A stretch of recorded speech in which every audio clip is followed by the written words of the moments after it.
Pedro Guerreiro, diretor do Jornal de Negócios, é convidado do Jornal 2. Boa noite, Pedro. Olá, boa noite. Antes desta suspensão, deste adiamento do problema até pelo menos a 27 de agosto, houve uma série de incidentes processuais que tornaram esta Assembleia Geral também inédita.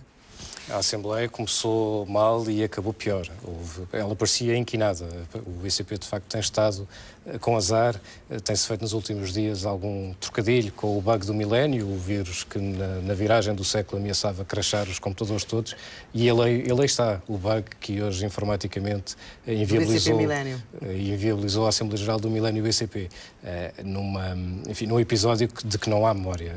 Na Bolsa Portuguesa, nas empresas cotadas, em nenhuma grande empresa portuguesa alguma vez se assistiu a um flop, a um fracasso destes informático que ditasse este acontecimento. Acho lamentável que isto tenha acontecido, sobretudo incidente que foi detectado não pela mesa da Assembleia Geral, mas por um dos acionistas. É verdade. O presidente da mesa da Assembleia Geral foi aqui criticado já por João Berardo e ele aparentemente estava a perder o rumo dos acontecimentos. Havia uma enchente de pedidos de advogados que estava a entupir processualmente a Assembleia Geral. A Assembleia Geral, ao fim de 4 horas, quando foi interrompida, não tinha sequer entrado no primeiro ponto. Portanto, não se passou dos pontos prévios e aparentemente o presidente da mesa da Assembleia Geral não estava a ter pulso na reunião. Mas este problema não tem a ver com o presidente da mesa da AG. Ele não tem responsabilidade quanto à fidedignidade do sistema informático, mas é caricato que a coisa tenha sido detectada como foi, porque o que aconteceu foi feita uma proposta de um acionista dizendo vamos entrar já na discussão dos temas, vamos ultrapassar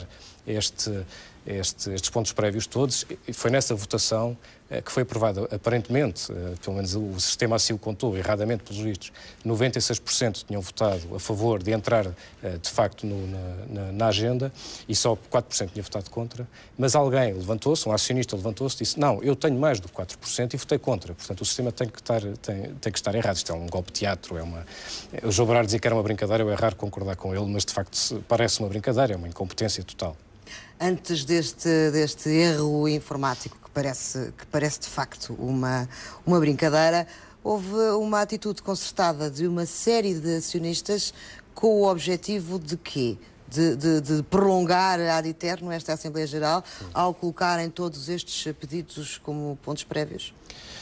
Isso é interpretativo. A palavra concertada é perigosa porque em bolsa concertação pode querer dizer manipulação, mas aparentemente houve um movimento, uma tática que foi levada pelos advogados dos aliados de Paulo Teixeira Pinto de criar grandes obstáculos administrativos e jurídicos, se quisermos, ao decorrer dos trabalhos. Aparentemente havia essa tática de prolongar, aliás, isso hoje de manhã já era adivinhável, em vários jornais já se antevia que podia haver uma tática, uma estratégia levada pelos aliados de Paulo Teixeira Pinto de prolongar a Assembleia Geral, tornando uma guerra cansativa e mesmo levando à sua suspensão, porque se tivéssemos chegado provavelmente a uma determinada hora da noite em que ainda não tinham sido todos os pontos votados, é tradição, é uso, a Assembleia Geral ser adiada, ou melhor, ser interrompida, para ser retomada nos 90 dias seguintes. Isso era mais ou menos expectável. Só que... Até quando, se calhar, o sinal de que isso iria acontecer foi dado pelo Jornal de Negócios, quando disse que Paulo Teixeira Pinto ia deixar cair a única proposta que tinha apresentado à Assembleia Geral. E a única proposta que o fez dizer que se fosse vencida, se fosse derrotada, o faria demitir-se. Isto foi interpretado como claramente um recuo não, porque ele nunca disse taxativamente que se demitiria, a não ser... Disse na RTP, no Canal 1, obviamente demite-me em relação a esta proposta. Retirando a proposta... Abriu caminho a que não se demitisse. Isso foi interpretado dessa maneira e aquilo que parecia hoje um destino traçado para esta Assembleia Geral era muito parecido com o que aconteceu na última Assembleia Geral de maio do BCP, só que ao contrário. Na altura, essa Assembleia Geral ficou marcada por uma meia vitória de Paulo Teixeira Pinto. Iconograficamente, todos nos lembramos de João Berardo sair de dedos em V da Assembleia Geral e Jardim Gonçalves saiu pela porta dos fundos sem que ninguém o visse. Porque tinha retirado o ponto 8 da agenda. E assim não se demitiu e foi acusado de estar agarrado ao poder. Hoje provavelmente ia acontecer o contrário. Parecia que Paulo Teixeira Pinto ia perder. as propostas dos seus aliados iam ser derrotadas, mas ele aparentemente não se ia admitir. Portanto, íamos ter o mesmo desfecho, mas ao contrário, com Jardim Gonçalves a sair com a meia vitória e Paulo Teixeira Pinto a ficar agarrado ao poder, ou seja, eternizando a crise no BCP até uma outra Assembleia Geral, quem sabe se até março, se até às eleições que estão previstas nos órgãos sociais do banco, que vão acontecer na Assembleia Geral em março. Quer dizer, se nenhuma Assembleia Geral,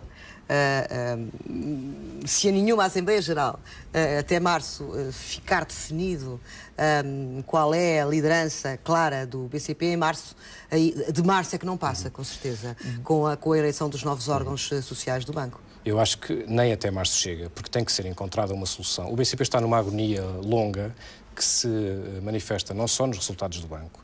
Como se viu, os últimos resultados do último trimestre do BCP foram considerados pelo próprio Presidente do Banco como medíocres. E foram. Todos os analistas de mercado disseram isso e, ao contrário, os resultados dos concorrentes foram florescentes. O BES teve resultados fantásticos, o BPI teve resultados fantásticos, a Caixa teve resultados fantásticos, não apenas pela bondade da sua estratégia, mas também porque um grande concorrente como o BCP está desfocado.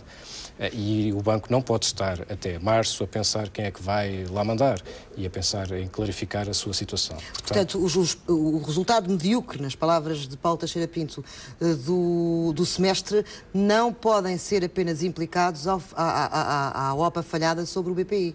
Não, tem tudo a ver com a orientação estratégica, ou melhor, a falta dela, a falta de foco dos administradores. Quando os administradores estão focados numa guerra interna, numa guerra até fraticida, não estão a pensar na agressividade comercial do banco, não estão a criar novos produtos, não estão a abrir novos balcões, ou se estão a meio gás. E um banco com o dinamismo que tem o BCP, com a importância e sobretudo com a ambição que tem o BCP... E com os milhares de funcionários que tem, que também estarão com certeza a sofrer as consequências de toda esta instabilidade. Claro. Um banco desta dimensão não pode estar tanto tempo desfocado, não só pelo seu negócio propriamente dito, portanto, intrinsecamente pelo banco, mas pelo impacto que isso tem no sistema financeiro. O banco não está em risco de colapsar, não estamos muito longe disso. Mas, apesar disso, o Governador do Banco de Portugal tem dito que está preocupado, o que neste caso, dito pelo Governador do Banco de Portugal, não é um lugar comum. É importante e é evidente que o Banco de Portugal tem que estar preocupado, como o Governo também está preocupado. Como grande parte das empresas nacionais. Eu recordo-me, por exemplo, agora do caso da Simpor, que está colateralmente a ter os efeitos desta guerra dentro do BCP. E estamos a falar em várias participações que o BCP tem em várias empresas importantes portuguesas. Há uma relação tradicional e umbilical de muitos grupos financeiros com grandes empresas portuguesas. E isso acontece desde sempre e acontece em Portugal como acontece em Espanha. Há eixos estratégicos na economia que passam sempre pelos bancos e que levam a que os bancos estejam presentes com posições, normalmente minoritárias, mas muito importantes, em empresas, em grandes empresas. Isto acontece com todas, com a PT, com a EDP, com a Galp, enfim, todas estas grandes empresas, com a Simpor.